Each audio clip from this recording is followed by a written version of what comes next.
Two guys have Minnesota sports flowing in their veins. Mackey and Judd on Score North and ScoreNorth.com. Oh. Very fitting as we fire up another scoop episode here. Darren Doogie Wolfson from the 5 Eyewitness News sports team, our scoop master. We've got breaking Vikings news right out of the gate here, boys. Happy Reckless Speculation Thursday. Hello, Philip. According to himself, Chris Thomason, this is his last week at the Pioneer Press as a Vikings beat writer.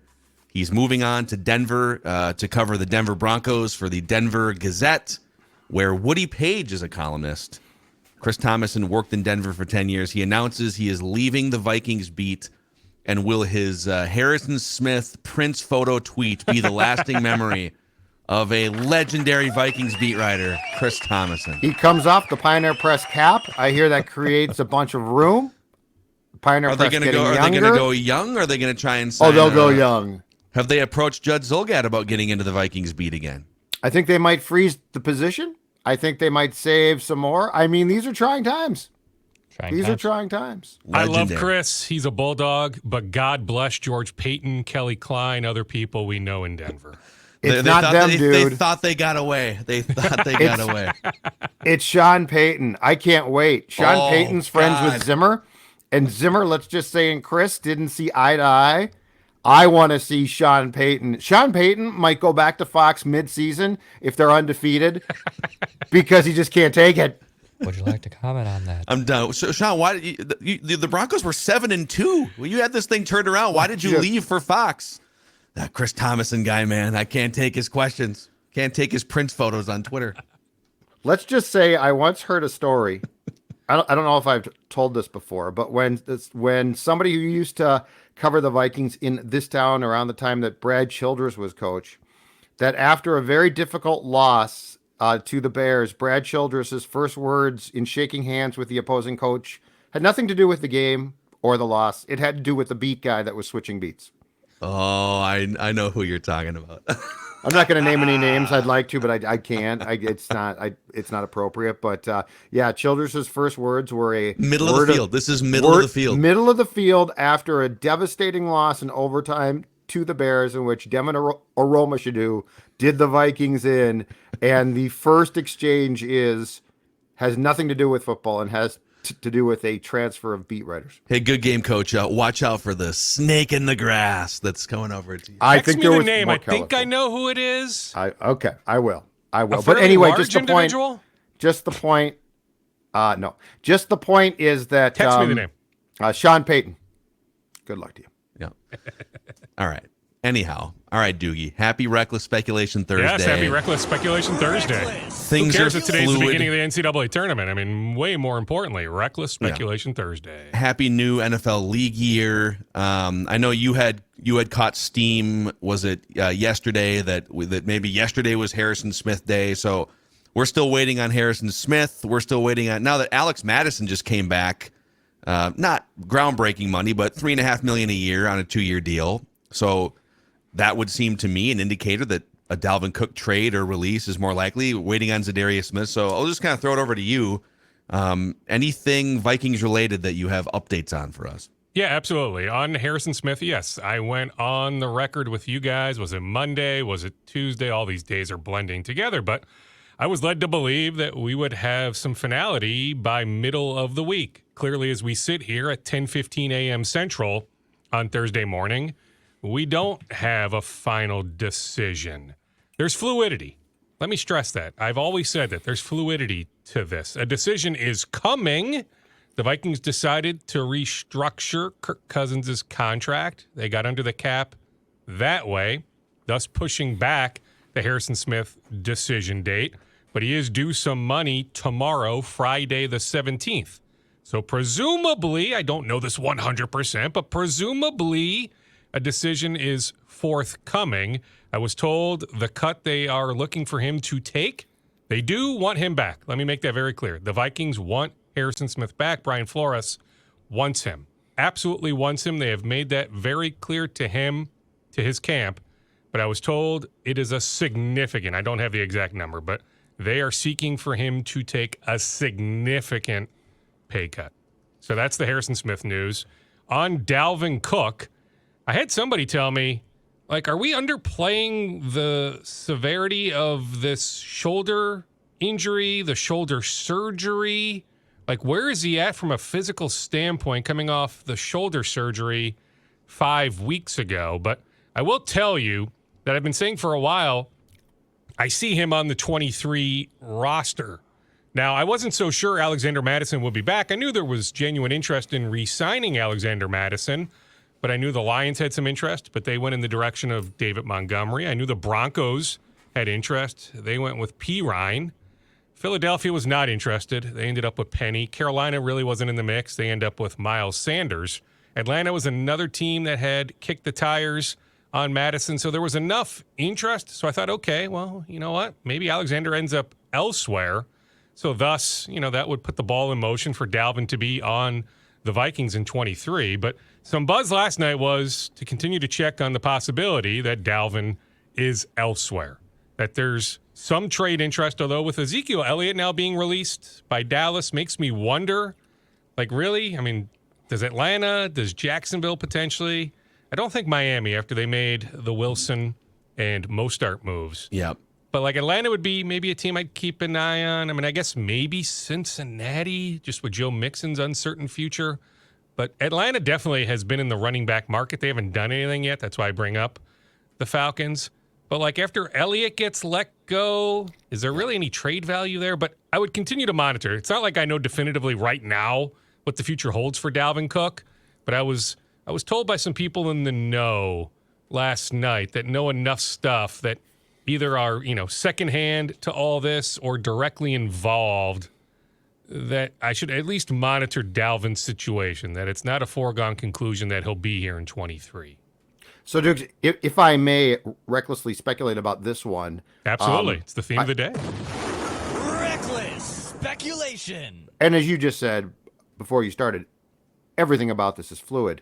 But on Dalvin Cook, too, I think we had both heard that the Vikings were being offered a late round pick, a 7th or a 6th for Cook, and were balking at that and saying, no, we need more.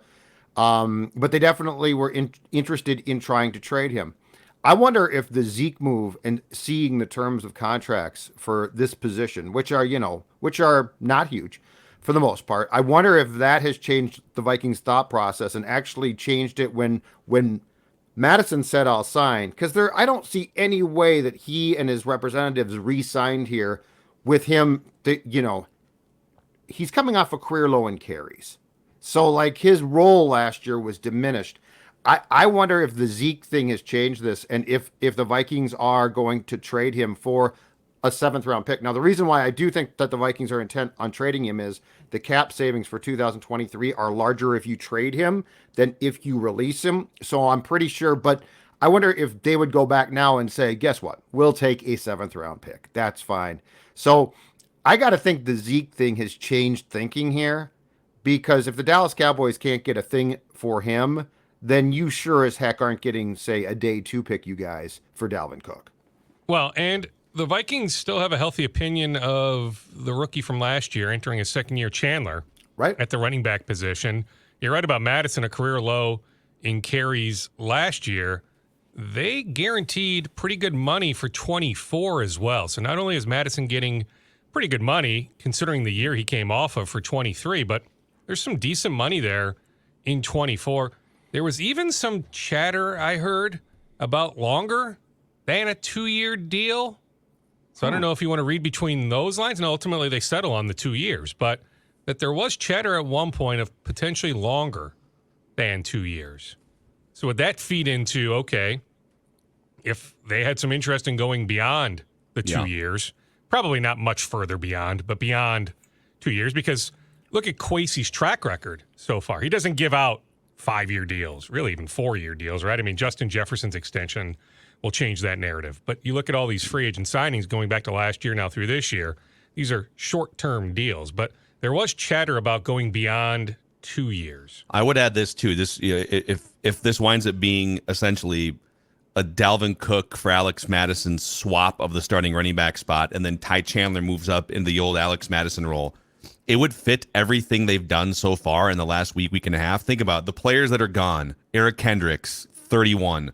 Adam Thielen, 33. Cam Dantzler's not old, but they weren't going to resign him for a long-term deal. And Yeah, I mean, he lost his job in December. Yep. Patrick Peterson, 33. Dalvin Tomlinson, 29. So the youngest player of that group, not including Dantzler, 29. Signed and coming in, Josh Oliver, 25. Marcus Davenport, 26. Byron Murphy, 25.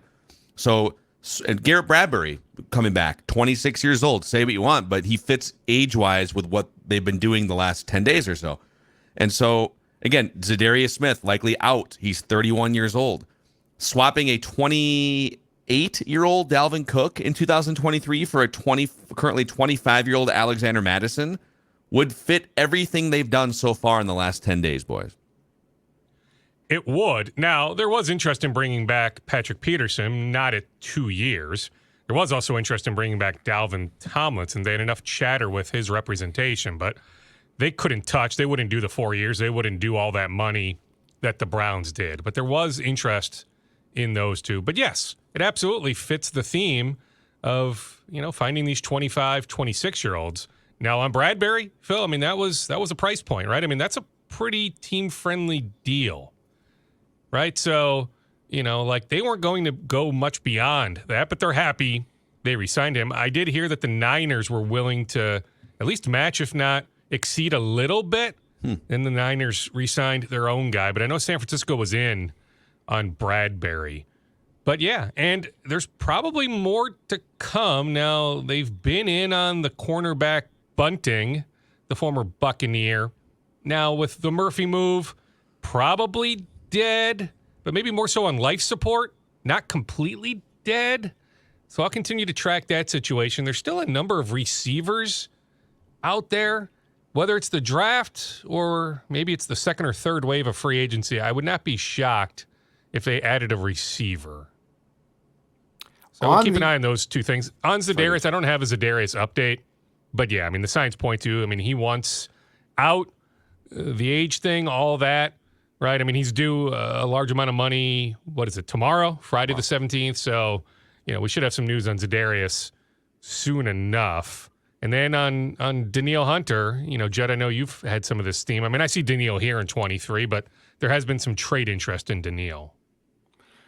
On the Cousins contract now, with the move to basically create 2 void years, push a ton of salary cap into 2024 Dukes, and create $16 million courtesy of Kirk's contract in cap room for 2023. I'm just curious if you have gotten a feeling if the Cousins camp feels that this could open the door for continued dialogue just to try and alleviate that enormous 2024 hit, or if this is pretty much dead and this is going to be it, because it will be interesting. That cap hit in 24, if this thing is dead, if Kirk is gone, they're going to have a player on their roster that accounts for, I don't care what the cap is, a very large chunk of change that definitely is going to have to alter their thinking of roster construction. So if you want Kirk gone, if you don't, that's really not the point here. The point here is the finances and where you think things stand as far as potential dialogue. Well, I mean, there really hasn't been any, sort of dialogue on an extension. I mean, at this point, it looks like this thing is going to play itself out. Now, they could always do something in year, after the year, right? Like, I'm not declaring 23 is it for Kirk Cousins. I hear you on the dead cap hit, but the cap's going up. They are going to have a good amount of flexibility this time next year. We've discussed that. Maybe it won't be maximum flexibility, but I guess that fits into the theme of competitive rebuild. Yeah. Like they've never shown us that they're willing to hit the reset button completely. Heck, the Wilfs have never shown us that.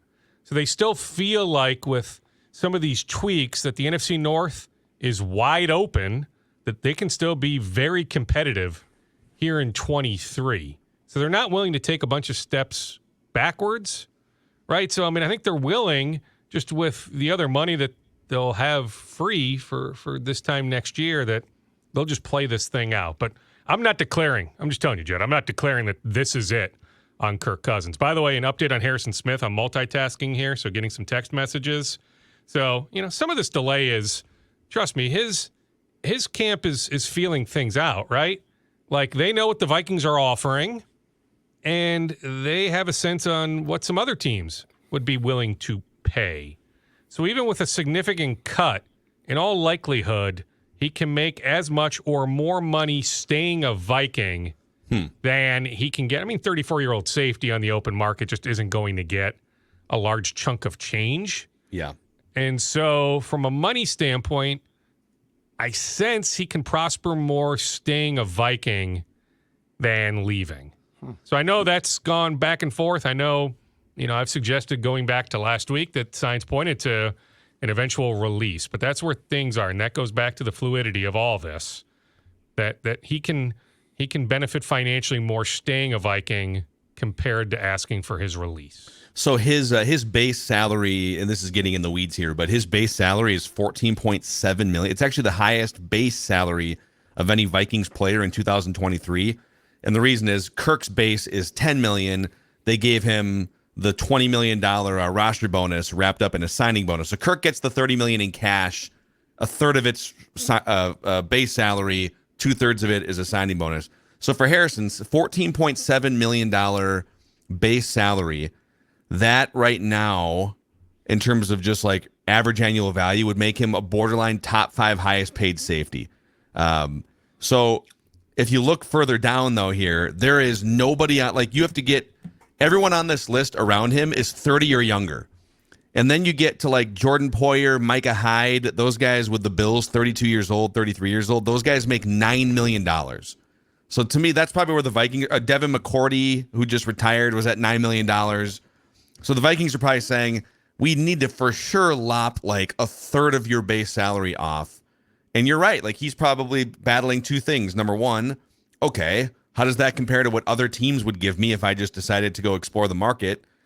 And is this too much of an ego blow to want to stay with the Vikings?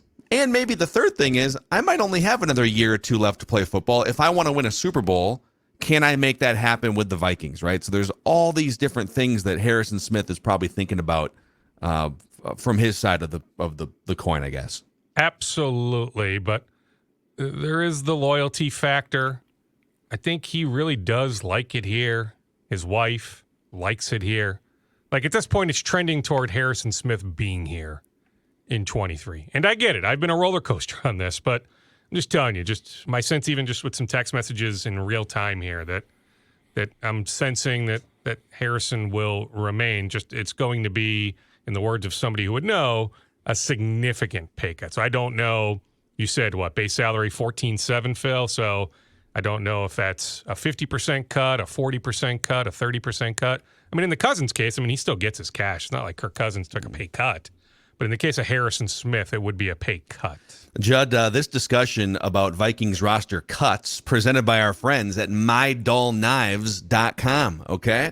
Don't walk around in shame like I had been for months and months, for years and years, with dull kitchen knives. Did you know you can go to mydullknives.com, where the folks at Vivront, a local company, will send you a safe and professional mail kit where you can send your dull knives on a little vacation to be sharpened. It's like sending your knives to a knife spa, and it helps your game in the kitchen. All of you out there have kitchen knives. None of you probably have thought about getting them sharpened. Vivront comes in with mydullknives.com and gives you an amazing experience that you can carry over into the kitchen. If you're like me, my wife and I are trying to just be better at cooking meals at home. We like to look up little recipes on TikTok and try and replicate them at least half as good. And so it's been awesome to have freshly sharpened knives. mydullknives.com. That's mydullknives.com. Reckless. I need a hookup on that, Phil. Well, I chopped up make it some happen. strawberries for the little man for his lunch this morning.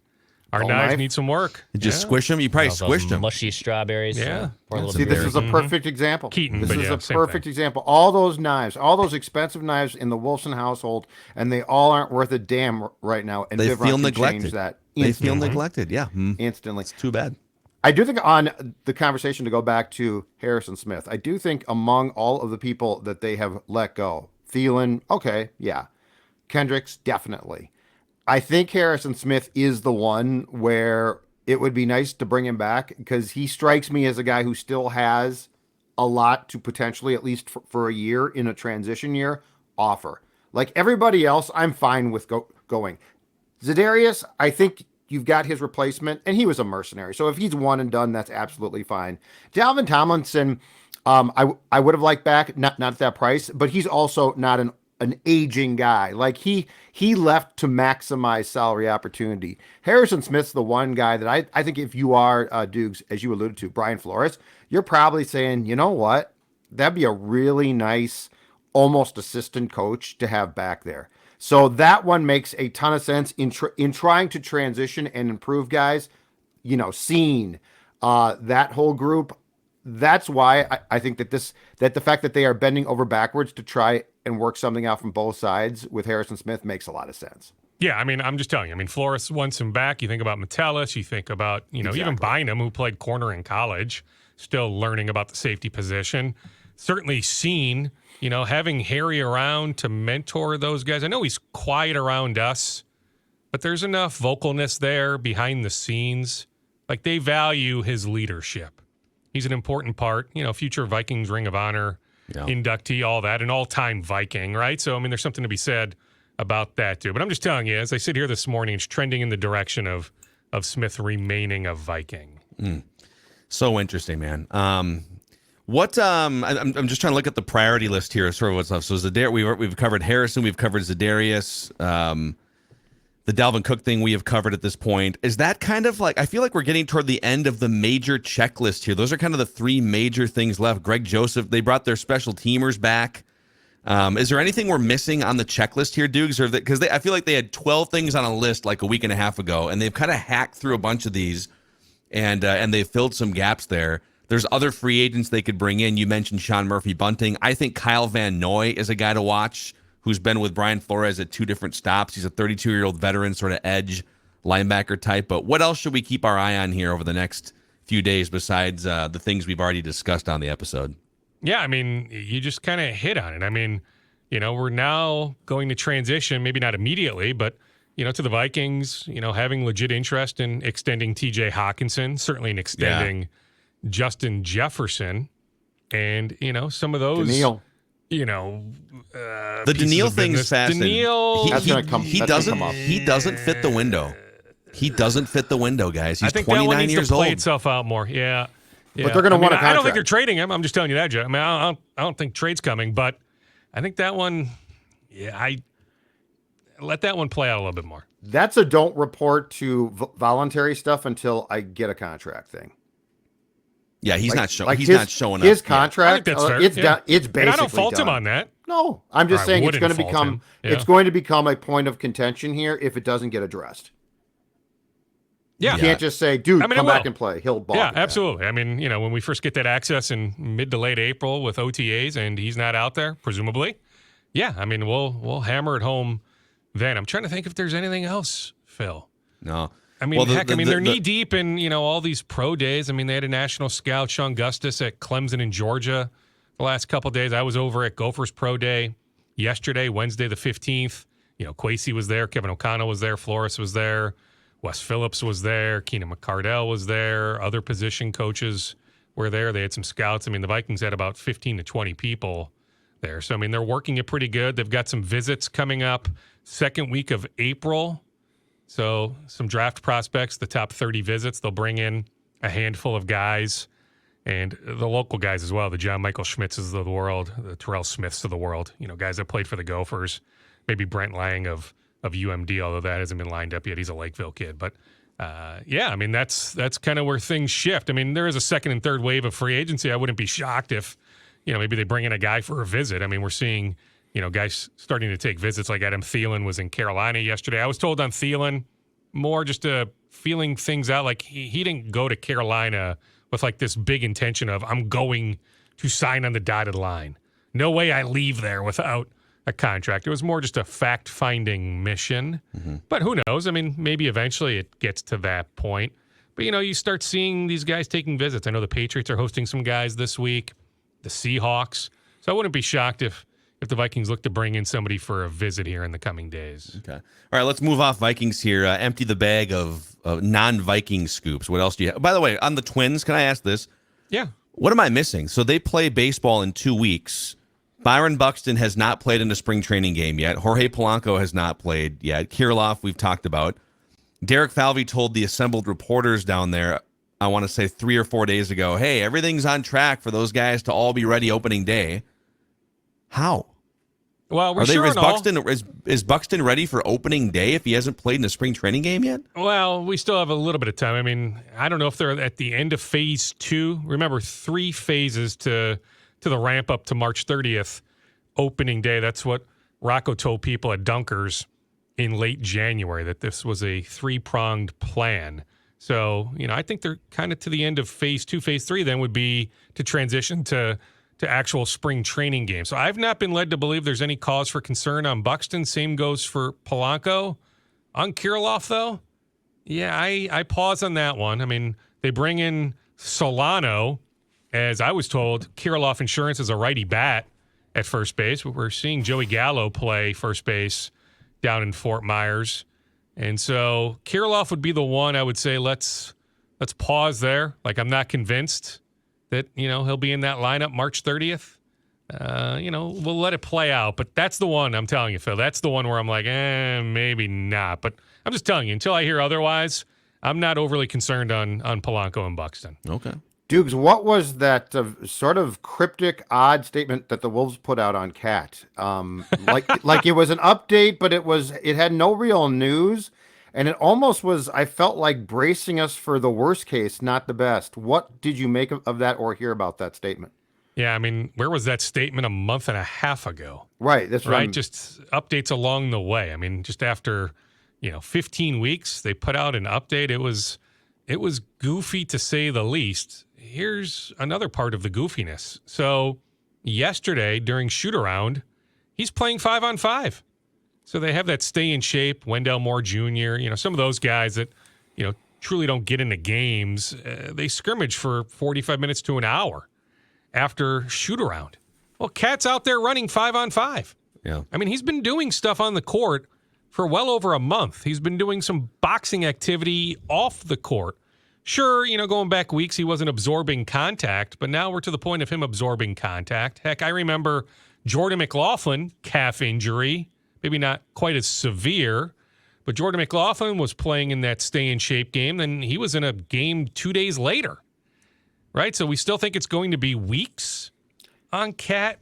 Now, I did hear that there's been multiple doctors involved, maybe a doctor added along the way. Certainly Cat is dictating a lot of this. There is a fear that, okay, if I come back too soon, I don't want to tear my Achilles. We've talked about that going back weeks. But at this point, for this to be an 18 or 19 week injury, like what?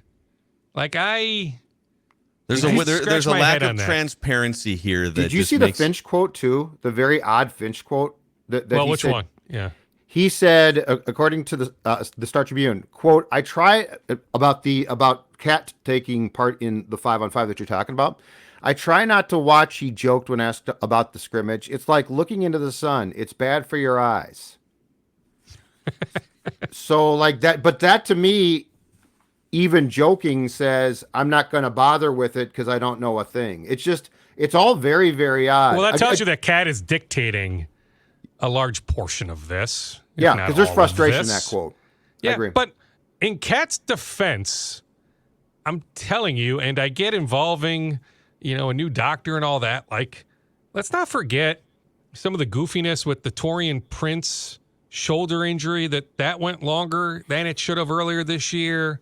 Mm-hmm. Heck, McLaughlin. I mean, I'm telling you, there's more. I don't want to go into great detail, but there's way more to the Jordan McLaughlin calf injury recovery than they have volunteered. So I'm just telling you on that.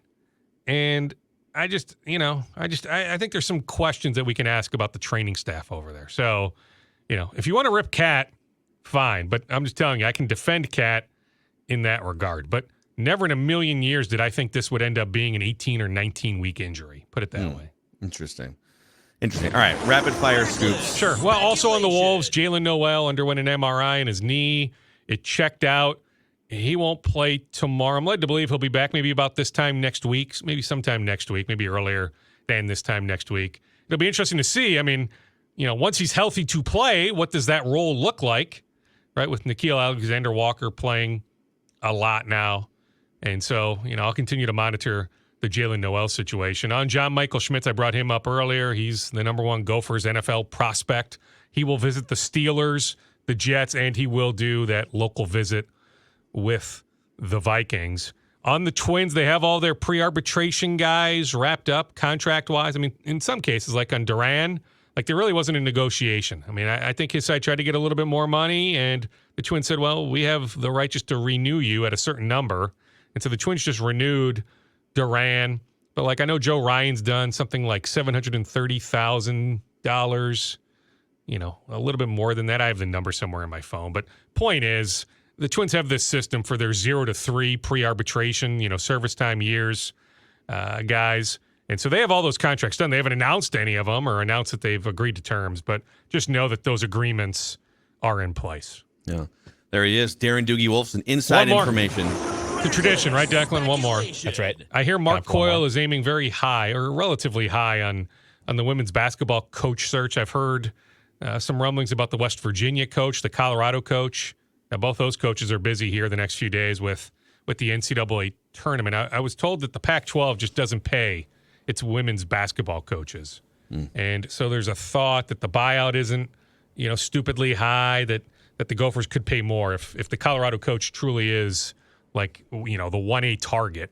I heard there was some dialogue, too, with the Bowling Green coach, but that seems unlikely at this point. It is trending in the direction of the tradition continuing, them hiring a female coach. Okay. I'd be fine with the South Dakota coach. We can do better than the Bowling Aaron Green Johnston. coach, okay? Yeah, let's they've never had a male coach higher. in program history, and it's looking like it's trending in that direction to continue. Okay. All right, Dukes. Happy NFL new league year. Absolutely. Happy trails to Chris Thomason off the Vikings beat over to Denver to go Judd, pester you're in charge Russell of the Wilson. going away party. Organize it. Park Tavern. I'm busy. I was at Park Tavern last night. Good times.